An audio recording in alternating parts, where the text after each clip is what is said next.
can turn on your desktop DTF oven by pressing the power switch on the back.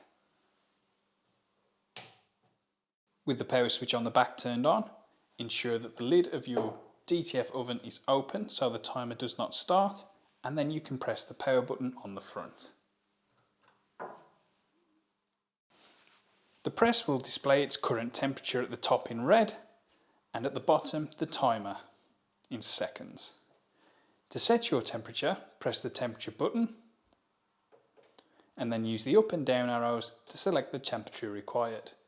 We recommend 140 degrees. Press the temperature button once again and this will set the temperature. Do the same for time by pressing time and then using the up and down arrows to select the time you wish to cure your prints. We recommend 60 seconds.